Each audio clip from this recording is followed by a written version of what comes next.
Hello my dear students, मैं हूं Meenakshi from VM academic classes Nashik. बच्चों, हम देख रहे हैं क्लास 12 का चैप्टर 7 वेव मोशन और आज है उसका लेक्चर नंबर 8 जिसमें हम टॉपिक स्टडी करने वाले हैं इंटरफेरेंस क्या होता है, interference of light. Okay, interference start करने से पहले हम लोग देखते हैं प्रिंसिपल ऑफ सुपरपोजिशन, क्योंकि ये इसी के ऊपर बेस्ड है। प्रिंसिपल ऑफ सुपरपोजिशन क्या होता है? तो ऑलरेडी हम लोगों ने सुपरपोजिशन ऑफ वेव ये चैप्टर या फिर ऑसिलेशन ये चैप्टर स्टडी किया था।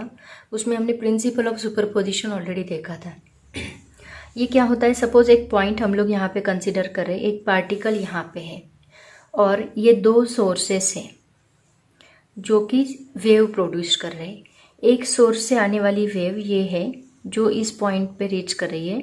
सिमिलरली दूसरे सोर्स से भी आने वाली वेव जो इस पॉइंट पे रीच कर रही है। तो ये वेव मतलब क्या होता है? It is nothing but the vibration of particle. मतलब इसके अंदर जो भी पार्टिकल्स आएंगे उन सब का क्या होगा? वाइब्रेशन होगा। तो यहाँ पे ये जो पार्टिकल है, इस पार्टिकल के ऊपर ये दोनों waves at a time reach कर रही है। सपोज इसका डिस्प्लेसमेंट हमने लिया x2, इसका डिस्प्लेसमेंट हमने लिया x1।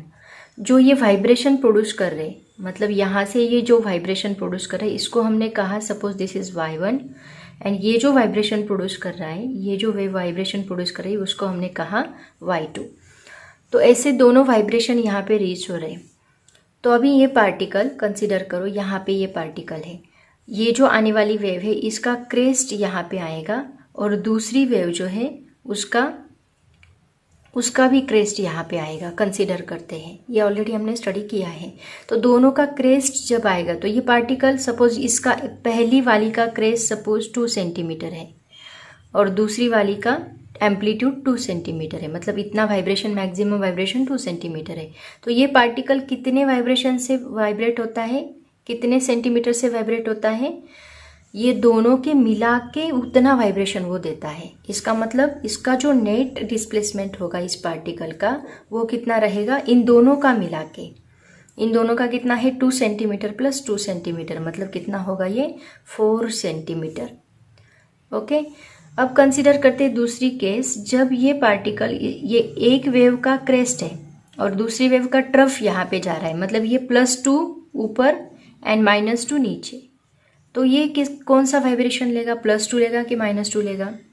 तो ये ना ऊपर जाता है ना नीचे जाता है, वो रेस्ट पोजीशन पे होता है। इसका मतलब 0 वाइब्रेशन देता है। इसका मतलब क्या? +2 -2 that is equal to 0 centimetre ये नेट डिस्प्लेसमेंट देता है। तो इन सब कंक्लूजन से हम लोग क्या बोल सकते हैं कि जो पार्टिकल होता है जिसके ऊपर एट अ टाइम 2 और मोर वेव्स रीच कर रही है तो उसका जो नेट डिस्प्लेसमेंट होता है वो कितना होता है? Net displacement of that particle is vector sum of this two vector. क्योंकि हमने ये प्लस माइनस लिया है, ये अपोजिट डायरेक्शन में है दोनों, तो इसका प्लस माइनस हमने लिया है, इसीलिए हम लोग क्या लेते हैं? Vector sum of 2 displacements, 2 waves displacement y1 plus y2। ऐसे सपोज बहुत सारी वेव एट अ टाइम इसके ऊपर रीच कर रही है तो वो क्या करेगा? इन सब का वेक्टर सम लेगा अप टू yn। लेकिन एक बात आपको यहाँ पे याद रखनी है, ये पार्टिकल वाइब्रेट इस पार्टिकल के ऊपर अफेक्ट करेगा, लेकिन ये दो वेव्स जब एक दूसरे में इंटरफेयर करेगी, ये सपोज ये एक वेव जा रही है, ये दूसरी वेव इसको इफेक्ट करेगी, तो ये दोनों वेव की वजह से, ये दोनों वेव जब मिक्स होंगी तो उनकी वजह से एक दूसरे के ऊपर, उनके ऊपर कुछ भी अफेक्ट नहीं होगा। मतलब ये 5 सेंटीमीटर से वाइब्रेट कर रही है तो इसमें इंटरफेयर करने के बाद भी वो 5 सेंटीमीटर अपना पाथ चेंज नहीं करेगी, कुछ भी नहीं करेगी। दोनों का इंटरफेयर एक दूसरे के ऊपर इफेक्ट नहीं करेगा। ये पार्टिकल अफेक्ट होगा लेकिन वेव्स के ऊपर कोई भी फर्क नहीं पड़ने वाला। ठीक है, ये बात आपको यहाँ पे याद रखनी है। तो यहाँ पे ये दो वेव्स है एक दूसरे में मिक्स हो रही है। तो कंसिडर करते हैं यहाँ पे अभी लाइट सोर्स है, ये लाइट सोर्स यहाँ पे ऐसी वेव्स प्रोड्यूस कर रहा है और ये दूसरा भी लाइट सोर्स यहाँ पे वेव प्रोड्यूस कर रहा है। तो यहाँ पे क्या हो रहा है? देखो, ये दोनों वेव्स एक दूसरे में मिक्स हो रही है। देखो, ये दोनों वेव्स एक दूसरे में मिक्स हो रही है और इसी को हम लोग क्या बोलते हैं? Interference of light. तो इनकी इंटेंसिटी के ऊपर क्या इफेक्ट होगा? तो इनकी इंटेंसिटी क्या रहेगी, इसको स्टडी करना है हमें और इसी को हम लोग क्या बोलते हैं? Intensity, interference of light. Okay, interference of light waves, दो वेव्स का मिलना, दो या दो से ज़्यादा वेव्स का मिलना, उसी को हम लोग इंटरफेरेंस बोलते हैं। तो इसमें principle of superposition of wave का यूज़ होने वाला है, इसलिए मैंने आपको थोड़ा बहुत इसका बेसिक कॉन्सेप्ट्स बताए। तो स्टार्ट करते हैं एग्जैक्टली इंटरफेरेंस, उससे रिलेटेड सभी बेसिक डेफिनेशंस हम लोग स्टडी करेंगे। उसके बाद हम लोग एक बहुत ही इम्पॉर्टेंट एक्सपेरिमेंट है यंग्स डबल स्लिट एक्सपेरिमेंट, जिसके ऊपर बहुत सारे क्वेश्चंस पूछे जाते हैं, वो हम लोग देखेंगे।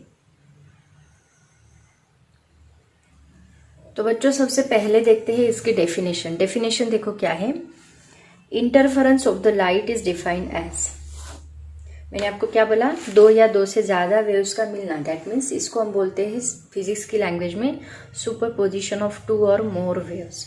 अगर दो या दो से ज़्यादा वेव्स सुपर इम्पोज हो रही है, एक दूसरे में इंटरफेयर कर रही है, तो क्या होगा, उनकी इंटेंसिटी में चेंज आएगा। मतलब कहीं जगह पे स्मॉलर इंटेंसिटी मिलेगी, कहीं जगह पे लार्जर इंटेंसिटी मिलेगी, मॉडिफिकेशन होगा इंटेंसिटी में, इसी को हम लोग बोलते हैं इंटरफेरेंस। अभी इसको लैंग्वेज में डेफिनेशन की लैंग्वेज में कैसे बोलोगे, interference of light is defined as the modification in the intensity of light.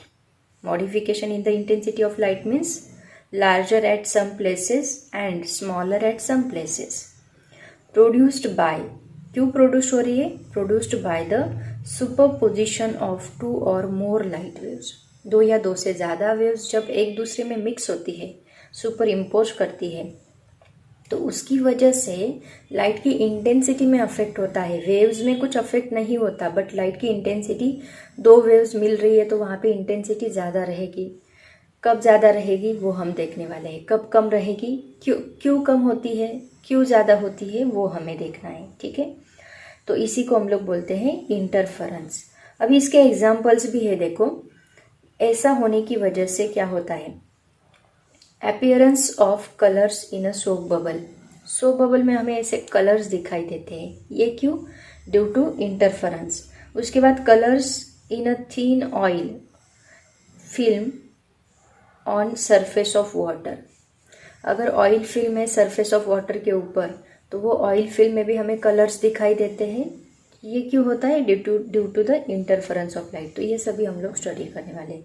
So this is the definition of interference. सबसे पहले हमने उसकी डेफिनेशन स्टडी की, जो बहुत ही सिंपल है। उसके बाद हम देखते हैं इंटरफेरेंस दो टाइप्स के होते हैं, एक होता है कंस्ट्रक्टिव इंटरफेरेंस एंड दूसरा होता है डिस्ट्रक्टिव इंटरफेरेंस। अब कंस्ट्रक्टिव एंड डिस्ट्रक्टिव का मतलब क्या होता है, देखो कंसिडर करते हैं, एक लाइट सोर्स है, ये एक लाइट सोर्स है, थोड़ा नज़दीक लेते हैं, ये एक लाइट सोर्स है, ठीक है। इससे पास होने वाली वेव्स कंसिडर करते हैं, दिस इज, ये जो सर्कल में बना रही हूँ, अभी इससे ऐसी वेव्स पास होगी, राइट, ऐसी वेव्स पास होगी, ऐसी वेव्स पास होगी, तो इन सब का क्रेस्ट मिला के एक सर्कल बनेगा एंड इनका स्ट्रफ मिला के एक सर्कल बनेगा। तो जो क्रेस्ट का सर्कल रहेगा मैं स्ट्रेट लाइन से दिखाऊंगी, स्ट्रेट कर्व दिखाऊंगी, और जो ट्रफ का रहेगा वो डॉटेड लाइन से दिखाऊंगी, ठीक है। देखो तो ये एक सोर्स है, ये एक सोर्स है, तो ये सभी वेव का क्रेस्ट एंड ये सभी वेव का ट्रफ, ये सभी वेव्स का क्रेस्ट, क्रेस्ट के बाद ट्रफ आएगा, ट्रफ के बाद क्रेस्ट आएगा, ये क्रेस्ट, ये ट्रफ, वापिस ये क्रेस्ट, ये ट्रफ, ओके। ये एक सोर्स की लाइट वेव्स है। सिमिलरली ये दूसरे सोर्स की भी लाइट वेव्स आएगी, इसका रहेगा ये क्रेस्ट, ये रहेगा ट्रफ, फिर क्रेस्ट, फिर ट्रफ, फिर क्रेस्ट, फिर ट्रफ। अब यहाँ पे मेरा डिस्टेंस चेंज हो रहा है, अगर डिस्टेंस कांस्टेंट रहा तो आपको समझ में आएगा। तो अभी देखो यहाँ पे कुछ पॉइंट्स ऐसे हैं, यहाँ पे देखो ये मिल रहा है क्रेस्ट, ये मिल रहा है ट्रफ, क्रेस्ट का क्रेस्ट मिल रहा है, क्रेस्ट को inside with the crest, crest को inside with the crest, crest को इनसाइड विद द क्रेस्ट। तो यहाँ पे कुछ पॉइंट्स ऐसे हैं जहाँ पे क्रेस्ट एंड क्रेस्ट को इनसाइड हो रहे हैं, ट्रफ एंड ट्रफ को इनसाइड हो रहे हैं, राइट ना। सिमिलरली यहाँ पे देखो, यहाँ ट्रफ को inside with the trough, trough को inside with the trough, trough को इनसाइड विद द ट्रफ। तो यहाँ पे अगर हम एक स्ट्रेट लाइन बनाएंगे तो एक पैटर्न हमें ऐसा मिलेगा जहाँ पे क्रेस्ट को कोइंसाइड हो रहा है, crest coincide with the crest, similarly trough coincide with the, अभी ये थोड़ा डिस्टेंस चेंज हो रहा है लेकिन आपको एक ऐसा स्ट्रेट पैटर्न मिलता है, trough coincide with the trough. तो जहाँ पे ऐसे होता है crest coincide with the crest, trough coincide with the trough, ऐसे इंटरफेरेंस को हम लोग क्या बोलते हैं, कंस्ट्रक्टिव इंटरफेरेंस। इसको हम क्या बोलेंगे, कंस्ट्रक्टिव इंटरफेरेंस। और कुछ जगह पे देखो, अब यहाँ पे देखो ये वेव का क्रेस्ट है और ये वेव का ट्रफ है, राइट, ये पॉइंट अगर हम देखेंगे तो सिमिलरली ये वेव का क्रेस्ट है, ये वेव का ट्रफ है और ये वेव का क्रेस्ट है। तो ऐसे पॉइंट्स जो होते हैं, यहाँ पे भी देखो ये ट्रफ है और ये क्रेस्ट है, तो ऐसे पॉइंट्स जो हमें मिलते हैं, ऐसा इंटरफेरेंस जो हमें मिलता है उसको हम क्या बोलते हैं, डिस्ट्रक्टिव इंटरफेरेंस। मतलब crest coincide with the trough and trough coincide with the crest. तो ऐसा क्यों होता है ये भी हम लोग देखेंगे, बट फिलहाल आप इसकी डेफिनेशन याद करो। कंस्ट्रक्टिव एंड डिस्ट्रक्टिव इंटरफेरेंस मतलब the point eight which crest of one wave coincide with the crest of another wave or trough of one wave coincide with the trough of other waves. This type of interference is called as constructive interference. And destructive interference मतलब the point at which crest of one wave coincide with the trough of other waves or trough of one wave coincide with the crest of other waves. This type of superposition of waves or interference of waves called as destructive interference. तो ये क्यों होता है, ये होता है path difference की वजह से। डिस्ट्रक्टिव इंटरफेरेंस क्यों होता है, पाथ डिफरेंस की वजह से या फिर फेज डिफरेंस की वजह से। मतलब दो सोर्सेस हैं, दोनों सोर्सेस अगर सेम फेज में नहीं है, दोनों को सोर्सेस का फेज डिफरेंस कांस्टेंट नहीं है तो ऐसा होता है। अगर दोनों का लाइट मोनोक्रोमेटिक नहीं है तो ऐसा होता है। अब बात आपको क्वेश्चन अराइज हुआ होगा, फेज डिफरेंस क्या होता है, मोनोक्रोमेटिक लाइट क्या होता है, बताती हूँ। लेकिन उसके पहले देखते हैं definition of constructive and destructive interference. Constructive interference मतलब points where the crest of one wave coincides with the crest of another wave and where the trough of one wave coincides with the trough of another wave are points with the maximum displacement. बराबर है, मैंने आपको principle of superposition बोला, उसमें मैंने आपको कहा था कि जहाँ पे क्रेस्ट कोइंसाइड होता है तो वो जो पार्टिकल है 2+2 मतलब 4 सेंटीमीटर से वाइब्रेट होता है, मतलब हमें मैक्सिमम डिस्प्लेसमेंट मिलता है। At this points displacement is twice that for each wave, एक वेव के डबल हमें डिस्प्लेसमेंट मिलता है। These are the points of constructive interference. उसी तरह दूसरा कौन सा हमने देखा, डिस्ट्रक्टिव इंटरफेरेंस। डिस्ट्रक्टिव इंटरफेरेंस मतलब points where the crest of one wave is coincide with the trough of another wave are points with the zero displacement। अब यहाँ पे crest and trough होगा तो यहाँ पे zero displacement मिलेगा, मतलब यहाँ पे हमें कम लाइट मिलेगा। कंस्ट्रक्टिव में ज़्यादा लाइट मिलेगा। हमने देखा ना मॉडिफिकेशन ऑफ इंटेंसिटी, मतलब कहीं जगह पे बहुत लार्ज, कहीं जगह पे बहुत स्मॉल। तो स्मॉल इंटेंसिटी कहाँ पे मिलेगी, डिस्ट्रक्टिव इंटरफेरेंस के पॉइंट्स पे, और लार्ज इंटेंसिटी कहाँ पे मिलेगी, कंस्ट्रक्टिव इंटरफेरेंस के पॉइंट्स पे, क्योंकि वहाँ पे जीरो डिस्प्लेसमेंट होता है, पार्टिकल वाइब्रेट ही नहीं होते।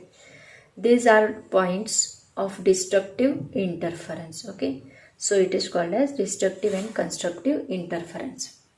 बच्चों नेक्स्ट पॉइंट देखो क्या है, conditions for constructive and destructive interference. अभी हमने देखा कि कंस्ट्रक्टिव इंटरफेरेंस क्या होता है, जहाँ पे क्रेस्ट ट्रफ कोइंसाइड होते हैं उसको हम कंस्ट्रक्टिव इंटरफेरेंस बोलते हैं। जहाँ पे क्रेस्ट ट्रफ कोइंसाइड होते हैं उसको हम डिस्ट्रक्टिव इंटरफेरेंस का बोलते हैं। मतलब जहाँ पे इंटेंसिटी बहुत ज़्यादा होती है, डिस्प्लेसमेंट मैक्सिमम होता है, उसको हम कंस्ट्रक्टिव इंटरफेरेंस बोलते हैं। जहाँ पे डिस्प्लेसमेंट ज़ीरो है उसको हम डिस्ट्रक्टिव इंटरफेरेंस बोलते हैं। अभी इसके लिए कंडीशंस क्या रहेगी वो हम लोग देखने वाले हैं। देखो मतलब ये फेज डिफरेंस में हम लोग स्टडी करेंगे। सबसे पहले हम लोग यहाँ पे कंसिडर करते हैं एक पार्टिकल, प्रिंसिपल ऑफ सुपरपोजिशन जैसा। यहाँ से एक सोर्स है, ये सोर्स क्या कर रहा है, S1 सोर्स है, इस सोर्स से एक लाइट वेव ट्रैवल कर रही है यहाँ तक। ओके, उसके बाद यहाँ पे एक S2 सोर्स है, ये ट्रैवल कर रही है लाइट वेव यहाँ तक। तो हमें पता है वेव का इक्वेशन क्या होता है, y1 is equal to a1 sine omega t plus k x1। यहाँ पे ये डिस्टेंस हमने x1 लिया है। सपोज कंसिडर करते हैं इसका एम्पलीट्यूड इन दोनों वेव का सेम है, ऐसे मान लेते हैं। उसके बाद ओमेगा एंगुलर फ्रीक्वेंसी ये दोनों वेव की सेम है, टाइम सेम है, बस के भी सेम है। यहाँ पे बस चेंज क्या हो रहा है, x1 चेंज हो रहा है, मतलब ये डिस्प्लेसमेंट जो है पाथ लेंथ वो चेंज हो रही है। उसके बाद यहाँ पे दूसरा हम मान लेते हैं इसका डिस्प्लेसमेंट x2 है, इसका डिस्प्लेसमेंट क्या है x2। तो इसका इक्वेशन क्या बनेगा, y2 इज इक्वल टू, ये साइन का इक्वेशन होता है a sign omega t plus के x2, ये इक्वेशन बनेगा। तो बच्चों यहाँ पे ये जो होता है इसको हम बोलते हैं फेज डिफरेंस। क्या बोलते हैं, फेज डिफरेंस। अब फेज डिफरेंस हमें निकालना है, तो फेज डिफरेंस का फॉर्मूला होता है phase difference is equal to, उसको हम लोग डिनोट करते हैं फाई से। फेज डिफरेंस को हम डिनोट करते हैं, सुपरपोजिशन ऑफ वेव्स में हमने स्टडी किया है डेल्टा फाई। डिफरेंस, डेल्टा मतलब चेंज, चेंज के लिए हम फिजिक्स में डेल्टा यूज करते हैं। तो change in a phase difference वो हमें निकालना है। तो हम क्या करेंगे, इसमें से इसको माइनस करेंगे। एक तो y1 माइनस y2 करो, नहीं तो y2 माइनस y1 करो। अभी क्या करेंगे, ये इसका पाथ ज़्यादा बड़ा दिख रहा है तो बेटर है इसमें से इसको माइनस करो। ओमेगा टी प्लस के x2, okay, omega t plus के x2 माइनस, अभी ये दोनों सेम है, दोनों वेव का ओमेगा टी सेम है, के सेम है, बस x1 x2 चेंज हो रहा है, बाकी कुछ भी नहीं, क्योंकि पाथ लेंथ दोनों कोहरेंट सोर्सेस से ऐसे हम लोग मान के चलते हैं। तो यहाँ पे ओमेगा टी प्लस के x2 into omega t plus k x1, okay, इसमें से ये माइनस किया। तो अभी यहाँ पे ओमेगा टी माइनस, ये माइनस साइन मल्टीप्लाई कर दो, ओमेगा टी प्लस के x2 minus omega T minus के x1। अभी इसमें से ओमेगा टी कैंसिल होगा, दोनों में से के हम लोग कॉमन निकाल सकते हैं, k in bracket x2 minus x1 that is equal to k into delta x हम लोग बोल सकते हैं। तो फेज डिफरेंस ये किस पे डिपेंड करता है, पाथ डिफरेंस पे डिपेंड करता है। समझ में आया, जो ये पाथ है, कितना पाथ इसने कवर किया है, इस पाथ के ऊपर फेज डिफरेंस डिपेंड करता है। अगर मैं के की वैल्यू पुट करूँ, के की वैल्यू क्या होती है 2π/λ, तो 2π/λ हमने पुट किया। इसके पहले देखो, पहले हमने ये सभी स्टडी किया है, तो 2π/λ इंटू डेल्टा x हमें मिलेगा। This is called as phase difference. आपके बुक में फॉर्मूला दिया है delta phi is equal to 2π/λ into delta L दिया है, तो एल मतलब ये लेंथ उन्होंने दी है, ठीक है। तो ये भी फॉर्मूला करेक्ट है, ये भी फॉर्मूला करेक्ट है, दोनों फॉर्मूले हम लोग यूज कर सकते हैं। अब यहाँ पे हमें स्टडी ये करना है कि कंडीशन क्या रहेगी, मतलब अगर आपको कंस्ट्रक्टिव इंटरफेरेंस चाहिए तो फेज डिफरेंस कितना होना चाहिए, अगर डिस्ट्रक्टिव इंटरफेरेंस चाहिए तो फेज डिफरेंस कितना होना चाहिए, ये हमें स्टडी करना है, ठीक है। तो अभी हमने फॉर्मूला तो डिराइव कर लिया, अब देखते हैं दोनों में कंस्ट्रक्टिव एंड डिस्ट्रक्टिव इंटरफेरेंस क्या होना चाहिए, ओके। तो देखो बच्चों, यहाँ पे फेज डिफरेंस तो हमने लिख लिया, फेज डिफरेंस हमने निकाल लिया, कितना होता है D phi is equal to 2π/λ into delta X, वो हमने निकाला, डेल्टा एक्स और डेल्टा एल, ये हो गया फेज डिफरेंस। तो इसकी क्या कंडीशन होनी चाहिए देखेंगे हम लोग।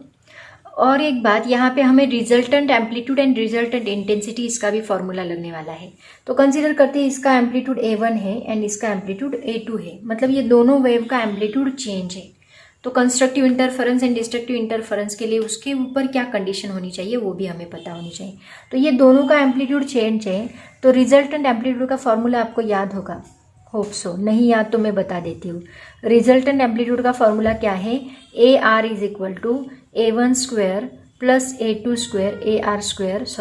Square plus 2A1A2 into cos angle कितना दिया है, फाई जितना एंगल दिया है, ठीक है। सपोज इन दोनों में फेज डिफरेंस फाई है, तो हमने फाई जितना एंगल लिया, तो ये हो गया रिजल्टेंट एम्पलीट्यूड, ये भी हमें लगने वाला है। तो कंस्ट्रक्टिव इंटरफेरेंस में एम्पलीट्यूड क्या होता है, मैक्सिमम, क्योंकि देखो ये पॉइंट है, कंस्ट्रक्टिव मतलब क्या, क्रेस्ट को इनसाइड विथ क्रेस्ट, ये वेव का भी क्रेस्ट है, तो ये जो वेव आ रही है उसका भी क्या है, उसका भी क्या रहेगा, क्रेस्ट ही रहेगा। तो इसका भी क्रेस्ट, इधर से आई ये वेव, इसका भी क्रेस्ट, यहाँ से ऐसी आई, इसका क्रेस्ट, ये वेव यहाँ से ऐसी आई, इसका भी क्रेस्ट, दोनों का क्रेस्ट यहाँ पे कोइंसाइड हो रहा है। तो ये इसका अगर 2 है सेंटीमीटर, इसका 2 सेंटीमीटर, इसका 2 सेंटीमीटर, तो ये मैक्सिमम एम्पलीट्यूड मतलब 4 सेंटीमीटर से ये क्या करेगा, वाइब्रेट करेगा। इसका मतलब इसका रिजल्टेंट एम्पलीट्यूड कितना हुआ, 4 सेंटीमीटर। लेकिन अगर इन दोनों में cos 5 फेज डिफरेंस है तो उसमें उसका एम्पलीट्यूड कितना रहेगा, ये रिजल्टेंट एम्पलीट्यूड निकालने के लिए ये फॉर्मूला है। अगर ये मैक्सिमम एम्पलीट्यूड से crest coincide with crest constructive में होता है, मैक्सिमम एम्पलीट्यूड से वाइब्रेट कर रहा है, इसका मतलब वहाँ पे इंटेंसिटी बहुत ज़्यादा रहेगी। तो हमें पता है इंटेंसिटी एंड एम्पलीट्यूड का क्या रिलेशन होता है, I is directly proportional to A square होता है। अगर I is directly proportional to A square है तो इसका मतलब ए आर स्क्वायर की जगह पे हम क्या लिखेंगे, अगर मुझे रिजल्टेंट एम्पलीट्यूड निकालना है, रिजल्टेंट इंटेंसिटी निकालनी है, तो मैं लिखूंगी I R. A R square की जगह पे, ए स्क्वायर इज आई है ना, तो ए आर स्क्वायर की जगह पे आई आर लिखेंगे, is equal to I one square की जगह पे बस आई वन आएगा, प्लस आई टू स्क्वायर की जगह पे बस आई टू आएगा, प्लस यहाँ पे 2a1 है तो ये स्क्वायर इधर आएगा, स्क्वायर रूट बनेगा 2 under root I1 into I2 into cos 5, क्योंकि यहाँ पे देखो a1 a2 है ना, तो I1 I2 अंडर रूट में आएगा, क्योंकि यहाँ स्क्वायर नहीं है, यहाँ स्क्वायर था तो हमने बस उतना ही लिखा। ये हमें मिलेगा रिजल्टेंट इंटेंसिटी। अब देखो ये दोनों फॉर्मूले एंड ये फेज डिफरेंस का फॉर्मूला, ये 3 फॉर्मूले 1, 2 एंड 3, इन तीनों के बेस पे हम लोग कंस्ट्रक्टिव एंड डिस्ट्रक्टिव इंटरफेरेंस को डिफाइन करेंगे, डिफ्रेंशिएट करेंगे एंड उनकी कंडीशंस देखेंगे। आपकी बुक में इन्होंने कुछ भी नहीं दिया है, उन्होंने डायरेक्टली फॉर्मूलेज दिए हैं, तो बेटर है कि आप ये सब कुछ नोट डाउन कर लो, ठीक है। ये है रिजल्टेंट एम्पलीट्यूड, ये है रिजल्टेंट इंटेंसिटी। ये तीनों फॉर्मूलेज बहुत ज़्यादा इंपॉर्टेंट है कंस्ट्रक्टिव एंड डिस्ट्रक्टिव इंटरफेरेंस को डिफ्रेंशिएट करने के लिए। आप रट लोगे, मैं भी बता देती, रिजल्टेंट एम्पलीट्यूड इतना इतना होना चाहिए, फेज डिफरेंस n 2 पाई 1 पाई 3 पाई इतना होना चाहिए, बट उससे आपको फील नहीं आता कि एग्जैक्टली हुआ क्या है इसमें।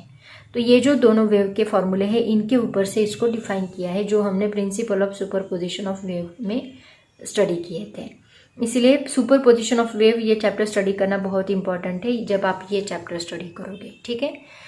तो बच्चों ये तीनों फॉर्मूले नोट डाउन कर लो, मैं इसको रफ करने जा रही हूँ, उसके बाद हम लोग देखते हैं कंडीशंस क्या रहेगी। अब देखते हैं एक्चुअल कंडीशंस क्या रहेगी constructive interference and destructive interference की। तो सबसे पहला पॉइंट देखो, कंस्ट्रक्टिव इंटरफेरेंस में crest coincide with crest, trough coincide with trough, मतलब resultant amplitude and resultant intensity कैसी रहेगी, मैक्सिमम रहेगी। मतलब यहाँ पे जो हमें आई आर मिलेगा या फिर ए आर मिलेगा, ये कितना मिलेगा, मैक्सिमम। मैक्सिमम का मतलब क्या होता है, देखो हम लोग कैसे बोलते हैं, यहाँ पे ऐसे होता है तो इसको हम बोलते हैं +1, इसको हम बोलते हैं -1। मैक्सिमम का मतलब होता है +1 -1, या फिर मिनिमम का मतलब होता है 0। तो डिस्ट्रक्टिव के लिए हमें 0 मिलेगा, मैक्सिमम के लिए +1 -1 +1 -1 मिलेगा, ठीक है। तो मैक्सिमम का मतलब हम लोग यहाँ पे लिखेंगे कितना, +-1 मिलना चाहिए। तो +-1 हमें कब मिलेगा, हमें पता है ए आर का फॉर्मूला क्या है, ए आर या फिर आई आर, दोनों का फॉर्मूला क्या है, AR² A1² + A2² + 2A1 A2 into cos 5, right. तो ये cos 5 अगर 1 है, cos 5 अगर 1 है तो हमें मैक्सिमम एम्पलीट्यूड मिलेगा। अगर ये cos 5 0 है तो हमें मिनिमम एम्पलीट्यूड मिलेगा, क्योंकि देखो इसके ऊपर ही तो डिपेंड कर रहा है।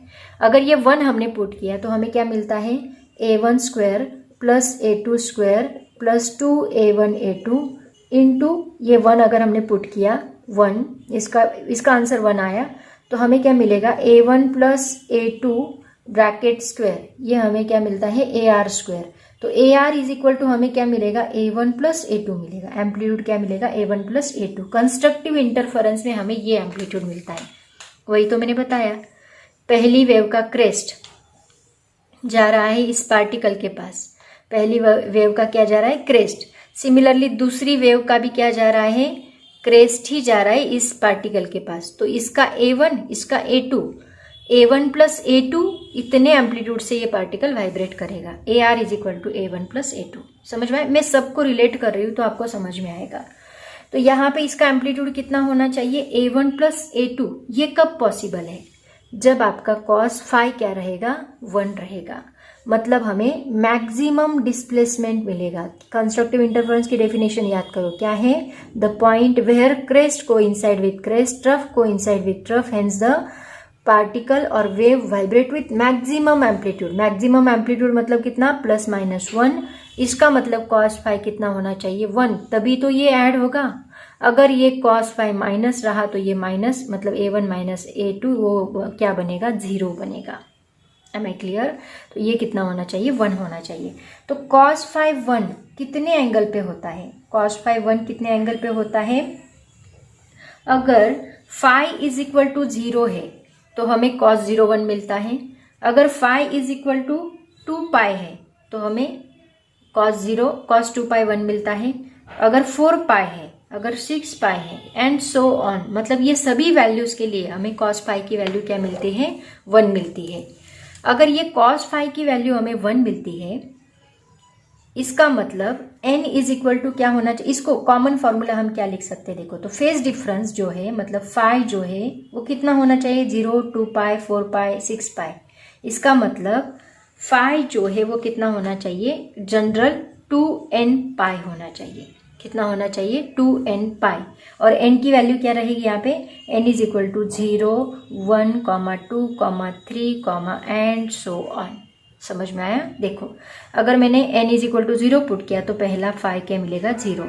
n is equal to 1 put किया तो 2 into 1 into pi, 2 pi. n is equal to 2 put किया, 2 2 4, 4 पाई। 3 पुट किया, 3 2 6, 6 पाई, एंड सो ऑन। तो हमें जनरल फॉर्मूला क्या मिलता है? दैट इज 2n पाई। ये बहुत इंपॉर्टेंट है। ये एक पहला फॉर्मूला, ये पहली कंडीशन हो गई, ये दूसरी कंडीशन हो गई, ये तीसरी कंडीशन हो गई। समझ में आया?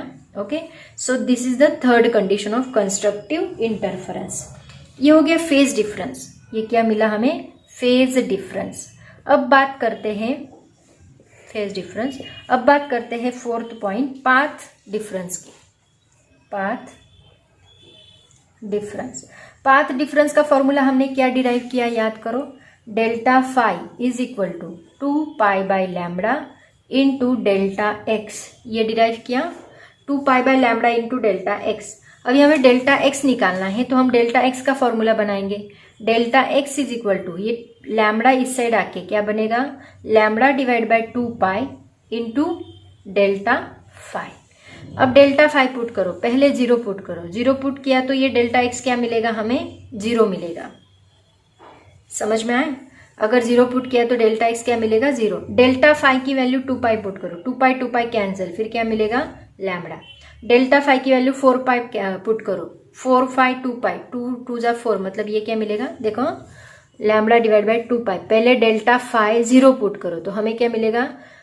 लैम्बडा बाई 2 पाई इंटू 0, क्या मिलेगा? 0। हमें डेल्टा एक्स निकालना है।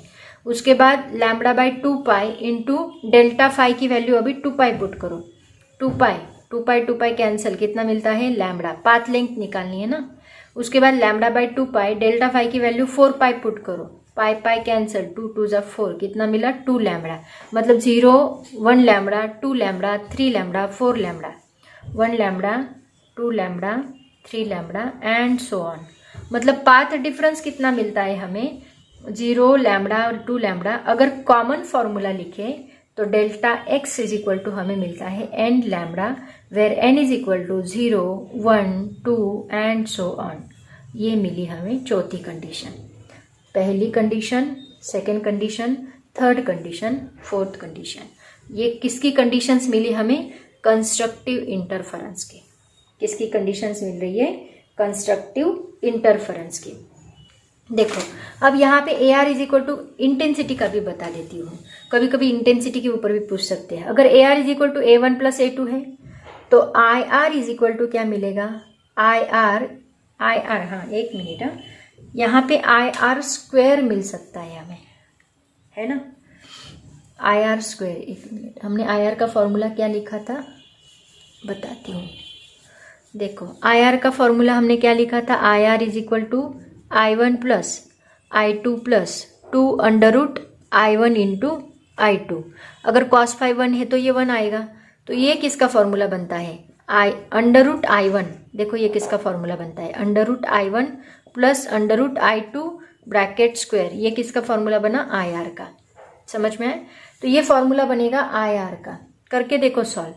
देखो a square plus B square I1 square square root of I1 square क्या बनेगा, सिर्फ I1 square, square root cancel होगा। Square root of I2 square क्या बनेगा, I2 प्लस 2ab मतलब 2 under root I1 into I2, ये बनेगा ना। तो यही फॉर्मूला हमें मिल रहा है। तो ये इसका फॉर्मूला। तो अगर a1 प्लस a2 है तो IR इज इक्वल टू क्या मिलेगा, under root I1 plus under root I2 bracket square. ये आपके बुक में नहीं है, इसको नोट डाउन करो, कॉम्पिटिटिव एग्जाम्स के लिए लगेगा। जो मैं ये बता रही हूँ सब कुछ इसको नोट डाउन करते चलो, ठीक है। तो ये कंडीशन देखो, ये एक कंडीशन, 2 कंडीशन, 3 कंडीशन, 4 कंडीशन। ये फेज डिफरेंस की कंडीशन आ गई, ये पाथ डिफरेंस की आ गई, ये एम्पलीट्यूड की आ गई, ये भी एम्पलीट्यूड की एंड इंटेंसिटी की आ गई, ठीक है। ये किसके लिए है, ये कंस्ट्रक्टिव इंटरफेरेंस के लिए है। तो ये कंडीशन से कंस्ट्रक्टिव इंटरफेरेंस की। अब बात करते हैं डिस्ट्रक्टिव इंटरफेरेंस की। इसका अपोजिट रहेगा अभी डिस्ट्रक्टिव इंटरफेरेंस। इसमें IR एंड AR दोनों भी कैसे होने चाहिए, मिनिमम। मिनिमम का मतलब होता है 0, क्योंकि एक का क्रेस्ट आता है एंड दूसरे का ट्रफ आता है। तो ना एम्पलीट्यूड इधर जाएगा ना इधर जाएगा, वो कहाँ पे रहेगा, उधर के उधर ही रहेगा। मतलब हमें कितना मिलना चाहिए, 0 मिलना चाहिए। डिस्ट्रक्टिव इंटरफेरेंस के लिए मिनिमम डिस्प्लेसमेंट होता है या फिर 0 displacement, because crest coincide with the trough, that's why. अब इसका सेकेंड पॉइंट क्या आएगा, ये तो सेम रहेगा। अब यहाँ cos फाई हमें क्या मिल रहा है, 0। इसका मतलब a1 square plus a2 square plus 0 हमें यहाँ पे मिलेगा। 0 मिलेगा या फिर -1 भी मिल सकता है। इसलिए हम लोग यहाँ AR का क्या लिख सकते हैं, ये 180, क्योंकि पाई के लिए भी मिलता है ना। तो ये 180 माइनस 0 अगर हमने लिया, 180 माइनस 5 फेज डिफरेंस लिया तो ये -1 आएगा। ये -0 या -1 हम यहाँ पे लिख सकते हैं। तो ये -1 मिला तो यहाँ माइनस आएगा, मतलब यहाँ पे हमें फॉर्मूला मिलता है AR is equal to A1 minus A2, ये फॉर्मूला मिलता है, ठीक है। सिमिलरली इंटेंसिटी का फॉर्मूला क्या मिलेगा, IR is equal to under root I1 minus under root I2 bracket square, ये फॉर्मूला मिलेगा। ये दूसरी कंडीशन मिली डिस्ट्रक्टिव इंटरफेरेंस के लिए, ठीक है। तीसरी कंडीशन, यहाँ cos फाई क्या होता है, दैट इज इक्वल टू 0। अब 0 वैल्यू cos फाई 0 हमें कौन से एंगल के लिए मिलता है, that is equal to phi is equal to pi के लिए मिलता है, 3 पाई के लिए मिलता है, 5 पाई के लिए मिलता है, जितने भी ऑड टर्म्स है 7 पाई के लिए एंड सो ऑन। इतने एंगल्स के लिए हमें फाई इज इक्वल टू 0 मिलता है। मतलब हम लोग फाई का जनरल फॉर्मूला क्या लिखेंगे, ये cos फाई, हाँ cos फाई यहाँ पे 0 चाहिए ना हमें, 0 या -1 हमें मिलेगा पाई पे, 3 पाई पे, 5 पाई पे, 7 पाई पे। इन सब के लिए हमें cos फाई क्या मिलता है, 0 मिलता है। तो 0 फाई इज इक्वल टू, इसको अगर हम ऑड टर्म में लिखे तो क्या लिखेंगे, 2n minus 1 into pi. General formula इसका ये आएगा। n is equal to 0 put करो, 0 पुट किया तो ये माइनस पाई मिलेगा। n is equal to 1 put करो, 1 पुट किया तो क्या आएगा, देखो 2 1 जा 2, मतलब 2 minus 1 1 pi. n is equal to 2 put करो, 2 2 जा 4, 4 माइनस 1 इज 3 पाई। ये जनरल फॉर्मूला बनेगा ये फेज डिफरेंस का। This is the phase difference, okay. उसके बाद देखो फेज डिफरेंस आ गया। अब बात करते हैं पाथ डिफरेंस की। पाथ डिफरेंस कितना होना चाहिए, पाथ डिफरेंस क्या आएगा, delta x is equal to, यही formula, lambda by 2 pi into delta phi. Delta phi is equal to, पहले पाई पुट करके देखो, lambda by 2 pi into pi, ये पाई पाई गेट कैंसिल, कितना मिला, lambda by 2। Lambda by 2 pi into 3 pi put करके देखो, 3 pi, pi pi cancel, that is equal to 3 lambda by 2। यहाँ पे कितना, 5 पाई पुट करके देखो, 5 लैम्बडा बाई 2, मतलब lambda by 2, 3 lambda by 2, 5 lambda by 2, 7 lambda by 2 and so on. ऐसे हमें फॉर्मूला मिलता है पाथ डिफरेंस का। जनरल फॉर्मूला क्या आएगा पाथ डिफरेंस का, 2n minus 1 into lambda by 2, ये जनरल फॉर्मूला हमें मिलेगा। ऑड टर्म के लिए 2n-1 लेते हैं, इवन के लिए 2n लेते हैं, राइट ना। ऑड के लिए 2n-1, इवन के लिए 2n, where n is equal to क्या मिलेगा 0, 1, 2 एंड सो ऑन, नहीं sorry, n is equal to यहाँ पे 1, 3, अगर 1 पुट किया 1, 2, 1, 2, 3, 4 एंड सो ऑन, ये वैल्यूज मिलेगी n की। 1 पुट करके देखो 2-1 λ/2, 2 पुट कर 2, 4, 4-1 3 बराबर है n इज इक्वल टू 1, 2, 3, 4, यहाँ पे भी n is equal to 1, 2, 3, 4, okay, ऐसी वैल्यूज मिलेगी। तो देखो ये कंडीशंस मिली हमें डिस्ट्रक्टिव इंटरफेरेंस के लिए। मिनिमम होना चाहिए 0, -1 भी हो सकता है, क्योंकि अगर हमने cos phi माइनस पुट किया, cos phi की वैल्यू अगर माइनस आती है तो यहाँ पे माइनस साइन आता है, तभी ये formula a minus b bracket square बनता है ना। तो यहाँ -1 भी है, तो cos phi is equal to 0, phi is equal to pi, 3 pi, 5 pi, ये वैल्यूज मिलेगी। एंड पाथ डिफरेंस हमें λ/2, 3 λ/2, 5 λ/2 ये मिलेगा, ठीक है। तो बच्चों ये है डिस्ट्रक्टिव इंटरफेरेंस एंड ये है कंस्ट्रक्टिव इंटरफेरेंस। दोनों का जो डिफरेंस है वो आप लोग ठीक से नोट डाउन करो, क्योंकि आपके बुक में इन्होंने बहुत शॉर्टकट में दिया है, ठीक है। अभी हमने स्टडी किया है डिटेल में, उसको मैं आपको शॉर्ट में बताती हूँ। कंस्ट्रक्टिव इंटरफेरेंस जितना डिटेल में लिया था उसको मैं शॉर्ट में बताती हूँ। डिस्ट्रक्टिव इंटरफेरेंस देखो, सबसे पहले एम्पलीट्यूड, रिजल्टेंट एम्पलीट्यूड कितना होना चाहिए a1 प्लस a2, यहाँ पे कितना होना चाहिए a1 माइनस a2।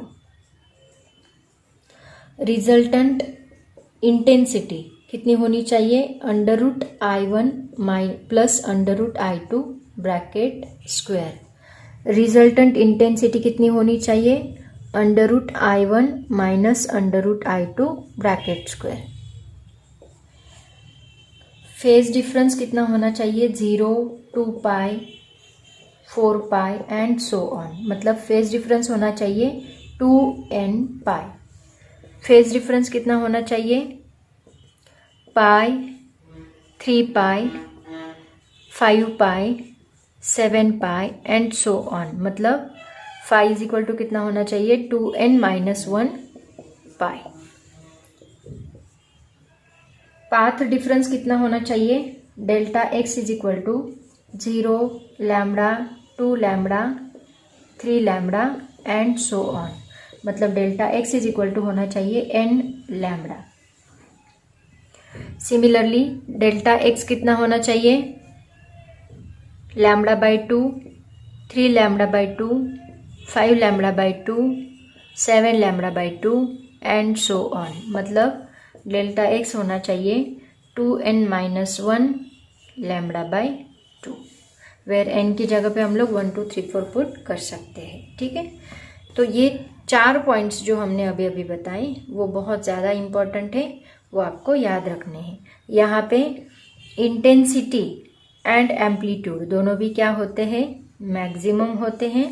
यहाँ पे इंटेंसिटी एंड एम्पलीट्यूड दोनों भी क्या होते हैं मिनिमम होते हैं, बिकॉज क्रेस्ट को इनसाइड विथ क्रेस्ट, ट्रफ को इनसाइड विथ ट्रफ, क्रेस्ट को इनसाइड विथ ट्रफ, ट्रफ को inside with crest, so minimum amplitude we will get here, okay। So this is the difference, main difference between constructive and destructive interference, ये आपको याद रखना है, it is very very important here। अगर कुछ doubt आता है तो ज़रूर पूछो। यहाँ पे बात की आपको एक इम्पॉर्टेंट बात याद रखनी है कि cos phi हमें कितना मिल रहा है, यहाँ पे +1 मिल रहा है, और यहाँ पे मिनिमम मतलब cos phi कितना मिल रहा है 0 या फिर -1 मिल रहा है, ये इम्पॉर्टेंट है, इससे याद रखो। cos phi 1 और रिजल्टेंट एम्पलीट्यूड का रिजल्टेंट इंटेंसिटी का फॉर्मूला जो मैंने आपको बताया, वो तीनों चीज़ों के, तो वो तीनों फार्मूले के ऊपर ही ये पूरा डिपेंड है, ठीक है। तो बच्चों आज हमने कंस्ट्रक्टिव डिस्ट्रक्टिव इंटरफेरेंस क्या होता है वो स्टडी किया। इंटरफेरेंस एग्जैक्टली कोहेरेंट सोर्सेस आगे हम लोग देखने वाले हैं, क्या होते हैं वो सब कुछ डिटेल में थ्योरेटिकल पार्ट एक्सप्लेन किया है। अब इंटरफेरेंस में सबसे इम्पॉर्टेंट जो टॉपिक है that is Young's double slit experiment. जो पूरा इंटरफेरेंस के ऊपर डिपेंड है। मतलब यंग्स नाम का एक साइंटिस्ट था, उसने वो एक एक्सपेरिमेंट बनाया था। बहुत ही सिंपल एक्सपेरिमेंट है बट बहुत ही इम्पॉर्टेंट है और बहुत ही ज़्यादा यूजफुल भी है।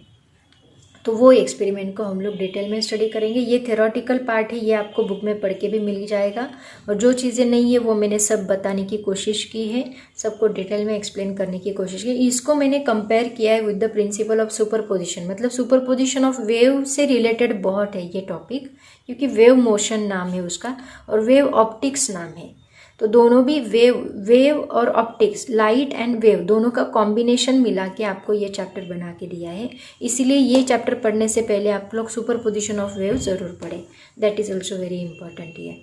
तो आज मैं कंस्ट्रक्टिव, अभी इसके बाद हम लोग थ्योरेटिकल पार्ट पूरा कंप्लीट ही कर लेते। कोहेरेंट सोर्सेस क्या है वो देखते हैं, उसके बाद हम लोग वीडियो कंप्लीट करेंगे। अब हम बात करते हैं कि मोनोक्रोमेटिक लाइट का मतलब क्या। देखो, ये एक सोर्स है, ये दूसरा सोर्स है, इससे पास होने वाली वेव्स की हम लोग बात करते हैं। ये वेव यहाँ से ऐसे पास हो रही है, सिमिलरली इसकी वेव यहाँ से ऐसे पास हो रही है। देखो, इसका जब क्रेस्ट स्टार्ट हुआ, मतलब ये 0 एंगल से स्टार्ट हुई, तो ये भी कितने एंगल से स्टार्ट हुई? 0 एंगल से। इसका जब क्रेस्ट चल रहा था, इसका भी क्रेस्ट चल रहा था। यहाँ पे इसका एंगल कितना हुआ? यहाँ पे π/2, यहाँ पे कितना एंगल होता है? π/2। उसके बाद यहाँ पे पाई, उसके बाद 3π/2 एंड देन 2π। सिमिलरली ये जो वेव दूसरे सोर्स से चल रही है उसका भी क्या चल रहा है? यहाँ पे जब इसका π/2 है, इसका भी क्या है? π/2। जब इसका पाई है, इसका भी पाई है। जब इसका 3π/2 है, इसका भी 3π/2, इसका 2π, इसका 2π। इसका मतलब क्या? दोनों सेम तरह से चल रही है, एट अ टाइम चल रही है। इसका क्रेस्ट तो इसका क्रेस्ट, इसका ट्रफ तो इसका ट्रफ। इसका मतलब दोनों में फेज डिफरेंस नहीं है, कुछ एंगल का डिफरेंस नहीं है। अगर होगा भी, इन केस कंसिडर करते हैं, जब ये वेव यहाँ से स्टार्ट हुई और यहाँ तक गई, यहाँ तक जाने के बाद ये दूसरी वेव स्टार्ट हुई, मतलब ये स्टार्ट हुई। ओके, मतलब जब ये वेव का एक क्रेस्ट रहेगा तो इसका ट्रफ, फिर क्रेस्ट, फिर ट्रफ, फिर जब इसका वापस दूसरा क्रेस्ट रहेगा, जब इसका ट्रफ रहेगा तो इसका क्या रहेगा? क्रेस्ट रहेगा। लेकिन एंड तक इन दोनों का फेज डिफरेंस कितना है? अभी ये पाई जाने के बाद फिर ये स्टार्ट हुई, मतलब दोनों में इसका 0 चल रहा है, इसका पाई चल रहा है ना। देखो, दोनों में डिफरेंस कितना आया? फिर इसका पाई चल रहा है, ये यहाँ तक जाने के बाद ये स्टार्ट हुई, इसका मतलब इसका 0 चल रहा है, इसका पाई। दोनों में डिफरेंस कितना है? पाई का। इन दोनों में 0 का डिफरेंस है, इसको फेज डिफरेंस कहते हैं। इन दोनों में 0 का डिफरेंस है, इन दोनों में पाई का डिफरेंस है। तो अभी ये दोनों का जो फेज डिफरेंस है, ये फेज डिफरेंस है, लेकिन एंड तक ये कांस्टेंट रहा तो भी चलेगा, तो भी इंटरफेरेंस फॉर्म होगा। एंड तक ये क्या होना चाहिए? कांस्टेंट होना चाहिए। तो ऐसे जो सोर्सेस होते हैं जिनका फेज डिफरेंस कांस्टेंट होता है, ऐसे सोर्सेस को हम लोग बोलते हैं कोहेरेंट सोर्सेस। क्या बोलते हैं? Coherent sources. तो ये दोनों सोर्सेस क्या है? कोहेरेंट है। लेकिन अगर इनकेस कंसिडर करो ये वेव ऐसे चल रही है, ये बहुत धीरे धीरे चल रही है, तो इसका क्रेस्ट, कभी क्रेस्ट कोइंसाइड हो रहा है, कभी क्रेस्ट टर्फ कोइंसाइड हो रहा है, कभी क्या कभी क्या, तो ऐसे सोर्सेस को हम लोग नॉन कोहेरेंट सोर्सेस बोलेंगे, जिनका फेज डिफरेंस हमेशा कांस्टेंट रहेगा थ्रू आउट द पाथ, जहाँ तक वो इंटरफेयर कर रही है। तो ऐसे सोर्सेस को हम लोग क्या बोलेंगे? कोहेरेंट सोर्सेस बोलेंगे।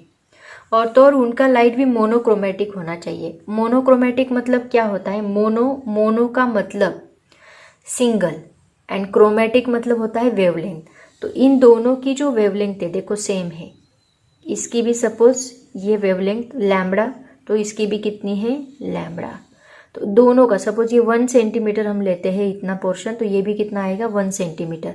तो यहाँ पे इन दोनों की वेवलेंथ भी सेम है, वेवलेंथ तक अलग नहीं। सेम यहाँ पे देखो, इसका ये 1 सेंटीमीटर, इसका ये 1 सेंटीमीटर, दोनों की वेवलेंथ क्या आ रही है? सेम। फेज डिफरेंस है लेकिन दोनों की वेवलेंथ सेम है, और ये wavelength through out the light same रहेगी। तो ऐसे सोर्सेस को हम लोग क्या बोलते हैं? कोहरेंट सोर्सेज बोलते हैं। तो ऐसे सोर्सेज प्रोड्यूस करने की कुछ मेथड्स होती हैं, वो भी हम लोग देखेंगे। उसके पहले देखते हैं कोहरेंट सोर्सेज की डेफिनेशन क्या होती है। So the definition of coherent sources मतलब two sources which emits wave of the same frequency, उनकी फ्रीक्वेंसी सेम है, having a constant phase difference, मैंने बताया फेज डिफरेंस क्या होता है, having a constant phase difference independent of time are called coherent sources. जिनकी same frequency होती है, कांस्टेंट फेज डिफरेंस होता है। सेम फ्रीक्वेंसी मतलब number of passing in a 1 second. अभी अगर फेज डिफरेंस सेम है तो नंबर ऑफ वेव सेम पास होगी 1 सेकेंड में, दोनों की भी एट अ टाइम, तो उसको हम कहेंगे कोहरेंट सोर्सेज। एग्जाम्पल है मोनोक्रोमेटिक लाइट, जैसे कि लेजर लाइट होता है, लेजर लाइट हमेशा कोहरेंट सोर्सेज होते हैं। लेजर लाइट की जो वेव्स होती है but it is through one direction only, okay. तो मोनोक्रोमेटिक लाइट जो होता है जिनकी वेवलेंथ सिंगल होती है तो उनको भी हम लोग कोहरेंट सोर्सेज बोल सकते हैं। उसके बाद नेक्स्ट पॉइंट देखो बच्चों क्या है, methods to obtain coherent sources in laboratory. अब यहाँ पे आप सोचोगे कि methods to obtain coherent sources को बनाने की ज़रूरत क्यों पड़ी है।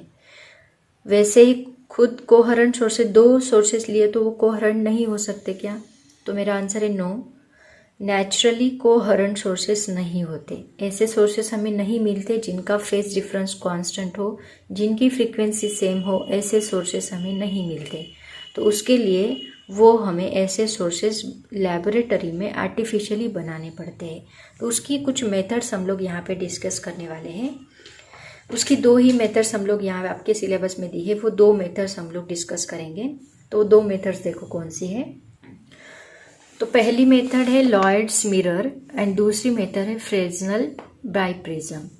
लॉयड्स नाम का एक साइंटिस्ट था, डॉक्टर लॉयड्स, उसने एक ऐसा मिरर बनाया था जिस मिरर का यूज़ करके हम लोग 2 सोर्सेस ऐसे ले सकते हैं जो दोनों भी क्या है, कोहरेंट है, जिनसे निकलने वाली जो वेव्स है वो मोनोक्रोमेटिक रहेगी, as well as frequency same रहेगी, as well as constant phase difference देगी। तो ऐसे मिरर को हम लोग बोलते हैं लॉयड्स मिरर। दूसरा, वो साइंटिस्ट के नाम से ही उसका नाम बना है। और दूसरा फ्रेस्नेल्स बाइप्रिज्म।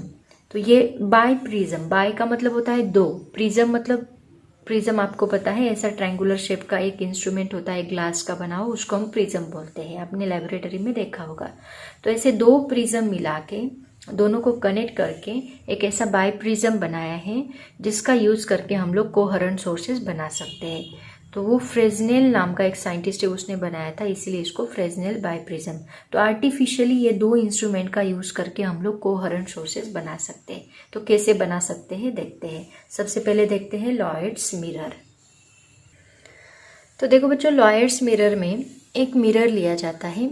मिरर मतलब एक थीन शीट होती है जिसको इस डायरेक्शन में, इस साइड से पूरा पॉलिश्ड किया होता है, स्मूथ पॉलिश सरफेस बनाते हैं, और दूसरी साइड से उसको ब्लैक एंड करते हैं ताकि कोई भी लाइट इसमें से बाहर ना जाए, रिफ्रैक्शन ना हो और पूरी तरह से लाइट रिफ्लेक्ट हो। ऐसा एक मिरर लिया जाता है, इसी को लॉयड्स मिरर बोलते हैं। उसके बाद इस लॉयड मिरर के यहाँ पे एक सोर्स रखा जाता है, मोनोक्रोमेटिक सोर्स, जो कि रियल सोर्स है, जो कि मोनोक्रोमेटिक लाइट प्रोड्यूस करता है। और उसको कुछ इस एंगल पे सेट किया जाता है ताकि उससे आने वाला मैक्सिमम लाइट रिफ्लेक्ट होकर दूसरे साइड से हमें मिले। तो ये लाइट से आने वाले जो रेस है, ये रेस यहाँ इस मिरर के ऊपर फॉल होंगे। मिरर के ऊपर फॉल होने के बाद वो क्या होंगे, रिफ्लेक्ट होंगे, क्योंकि यहाँ स्मूथ पॉलिश सरफेस है। और रिफ्लेक्ट होने के बाद दूसरे साइड में हमें वो सभी रेस यहाँ पे इमर्ज होंगे। मर्ज होने के बाद यहाँ पे जो एक लाइट सोर्स हमें दिखेगा, मतलब यहाँ से हमें ऐसे फील होगा कि ये जो लाइट है इस सोर्स से निकल रहा है, ऐसे हमें फील होगा। और उसकी वजह से 2 लाइट वेव्स को हम लोग इंटरफेयर कर सकते हैं। देखो यहाँ पे 2, ये वेव्स यहाँ से आ रही है, ये वेव्स यहाँ से आ रही है, तो यहाँ पे दोनों का इंटरफेरेंस हो रहा है। तो ऐसे, और ये जो बनेगा इसको हम कहते हैं वर्चुअल सोर्स। वर्चुअल सोर्स जो कि एक वर्चुअल है, इमेजिनरी है, एक्चुअल में वो सोर्स वहाँ पे नहीं है, वर्चुअल सोर्स है। अभी यहाँ से निकलने वाली वेव्स सेम सोर्स से आ रही है, ये भी वेव्स और ये भी वेव्स दोनों भी सेम सोर्स से आ रही है, उसकी वजह से दोनों भी मोनोक्रोमेटिक होगी। दोनों मोनोक्रोमेटिक भी होगी, दोनों का फेज डिफरेंस भी सेम होगा, सब कुछ सेम रहेगा, फ्रीक्वेंसी भी सेम रहेगी। इसका मतलब हम बोल सकते हैं कि ये दोनों सोर्सेस ये क्या है, कोहरेंट सोर्सेस है। कोहरेंट, दो अलग अलग सोर्सेस है ही नहीं, हमें यहाँ पे दो अलग अलग सोर्सेस दिख रहे हैं बट एक्चुअल में दो अलग सोर्सेस नहीं है, ये कोहरेंट सोर्सेस है क्योंकि ये सेम मोनोक्रोमेटिक सोर्स से बने हुए सोर्स है। ये दूसरा वाला सोर्स, ठीक है, जो कि मिरर का रिफ्लेक्शन होके बना है, इसको हम कहते हैं लॉयर्स मिरर। उसके बाद हम लोग देखते हैं फ्रेस्नेल प्रिज्म का, बाइप्रिज्म का यूज करके लाइट कैसे बनाते हैं। फ्रेस्नेल में हम लोग दो प्रिज्म्स लेने वाले हैं, 2 प्रिज्म्स लेंगे जिनका वर्टेक्स एंगल जो है वो नियरली 180 डिग्री रहेगा और जिनका जो रिफ्रैक्टिंग एंगल है, एंगल ऑफ रिफ्रैक्शन जो है, रिफ्रैक्टिंग एंगल हम बोलते हैं उनको। प्रिज्म आप लोगों ने 11th में स्टडी किया होगा, उसमें हमने सब कुछ स्टडी किया है, उसका फॉर्मूला वगैरह। वो बहुत ही छोटा होता है, कितना, नियरली 30 मिनट्स टू 1 डिग्री। तो ऐसे 2 प्रिज्म्स हम लोग लेने वाले हैं और इन दोनों का हम लोग अरेंजमेंट कैसे करेंगे देखो, ताकि हमें 2 सोर्सेस ऐसे मिलेंगे जो कि कोहेरेंट है। तो मैं आपको अरेंजमेंट दिखाती हूँ। तो देखो बच्चों, फ्रेस्नेल बाइप्रिज्म कैसे होता है मैं आपको बताती हूँ।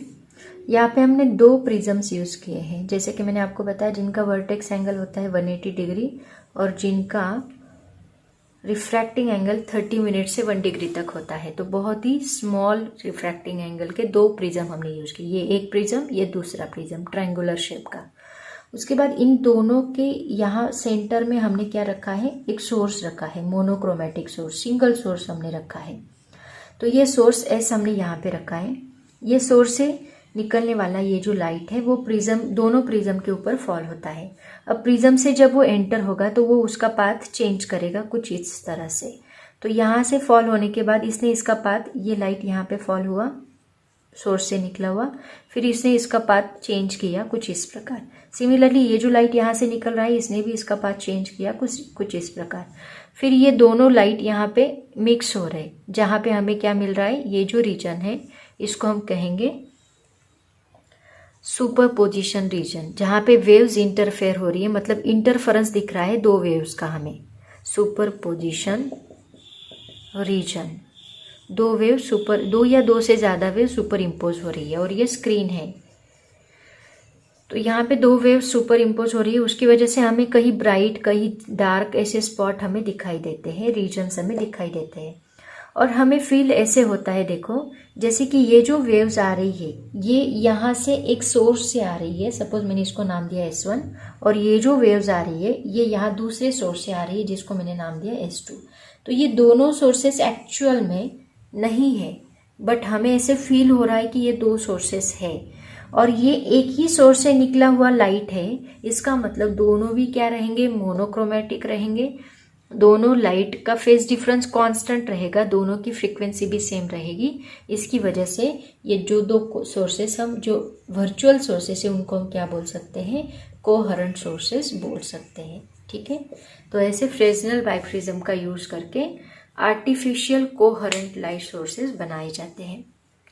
क्योंकि नेचुरल कोहेरेंट लाइट सोर्सेस नहीं मिलते तो लैबोरेटरी में यूज़ करके ऐसे कुछ टेक्निक यूज़ करके वहाँ पे आर्टिफिशियल कोहेरेंट सोर्सेस बनाए जाते हैं। तो ऐसे 2 सोर्सेस ज़्यादा डिटेल में नहीं है, आपको बस इनका इंट्रोडक्शन आपको स्टडी करना है, क्योंकि आगे जो यंग्स डबल स्लिट एक्सपेरिमेंट हम लोग स्टडी करने वाले हैं उसमें इनका बहुत डिटेल में यूज़ किया है और वो सबसे इम्पॉर्टेंट है, इसलिए मैंने आपको इसका इंट्रोडक्शन बताया। नेक्स्ट पॉइंट देखो बच्चों, अगर हमें बहुत अच्छा इंटरफेरेंस पैटर्न बनाना है तो उसके लिए कौन सी कंडीशंस अप्लाई होती है। Conditions for obtaining good interference pattern, वैसे आपको समझ में आ गया होगा, जो जब तक अभी तक जो कुछ हमने इंटरफेरेंस देखा है उसको देख के आपको समझ में आ गया कि कौन सी कंडीशंस हो सकती है। तो 1 बाय 1 सब कंडीशंस मैं आपको बताती हूँ। तो सबसे पहली कंडीशन है 2 sources must B coherent. Light के जो 2 सोर्सेस है वो क्या होने चाहिए, इंटरफेरेंस अच्छा पैटर्न बनने के लिए मस्ट बी कोहेरेंट होनी चाहिए, दोनों भी। कोहेरेंट का मतलब होता है constant phase difference, frequency same, wavelength same, okay, monochromatic, उसको हम बोलते हैं कोहरेंट। सेकेंड कंडीशन है दोनों सोर्सेस मोनोक्रोमेटिक होनी चाहिए। मोनोक्रोमेटिक का मतलब मैंने आपको बताया कि दोनों से निकलने वाली जो वेव्स है, ये दोनों वेव्स की वेवलेंथ क्या होनी चाहिए, सेम होनी चाहिए। देखो ये दोनों की वेवलेंथ ये क्या है, सेम है। तो ऐसा मोनोक्रोमेटिक लाइट होना चाहिए, दो सोर्सेस से निकलने वाला, मतलब दो सोर्सेस मस्ट बी मोनोक्रोमेटिक। ये सेकेंड कंडीशन है। थर्ड कंडीशन है two interfering waves must have same amplitude. मतलब दोनों से निकलने वाली जो वेव्स है, ये पहली वेव, ये दूसरी वेव, दूसरे सोर्स से निकलने वाली वेव, इसका अगर 1 सेंटीमीटर है तो इसका एम्पलीट्यूड भी कितना, 1 सेंटीमीटर। इसका अगर 2, इसका 2 सेंटीमीटर। तो अगर ये दोनों सेम एम्पलीट्यूड की वेव्स होगी तो इससे बनने वाला जो पैटर्न है, इंटरफेरेंस पैटर्न, वो अच्छा रहेगा। नेक्स्ट है सेपरेशन बिटवीन टू सोर्सेस और slits must be small. Slits क्या होता है, कभी कभी हम लोग एक पॉइंट सोर्स के बजाय एक ऐसी स्लीट भी लेते हैं। यंग्स ने स्लीट ही ली थी, तो ये स्लीट या फिर सोर्स, तो हम लोग दो सोर्सेस लेते हैं इंटरफेरेंस पैटर्न प्रोड्यूस करने के लिए। तो ये स्क्रीन होती है और ये दो सोर्सेस यहाँ पे होते हैं जहाँ पे हमें इंटरफेरेंस पैटर्न मिलता है। तो यहाँ पे हमें इंटरफेरेंस पैटर्न मिलता है। तो ये जो पैटर्न हमें मिल रहा है, तो ये जो दो सोर्सेस है या फिर दो स्लिट्स हम लोग लेंगे, इन दोनों के बीच का जो डिस्टेंस है, ये डिस्टेंस बहुत ही कम होना चाहिए, छोटा होना चाहिए as compare to this distance. Screen और सोर्सेस के बीच में जो डिस्टेंस है, इनके कंपैरिजन में ये दोनों सोर्सेस के बीच का डिस्टेंस बहुत ही कम होना चाहिए, ताकि हमें बहुत अच्छा पैटर्न मिलता है, इंटरफेरेंस पैटर्न। तो ये चौथी कंडीशन है।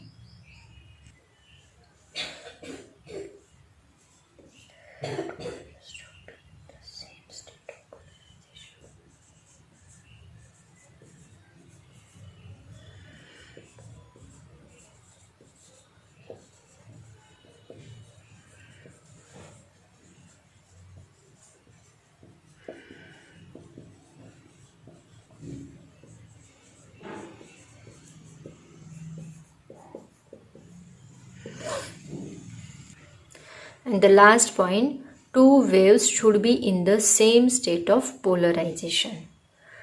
इसका मतलब क्या कि सपोज हम लोग कंसिडर करें ये वेव ऐसे जा रही है, तो ये इसका स्टेट ऑफ पोलराइजेशन है एक वेव का, मतलब इसके वाइब्रेशन ऐसे है।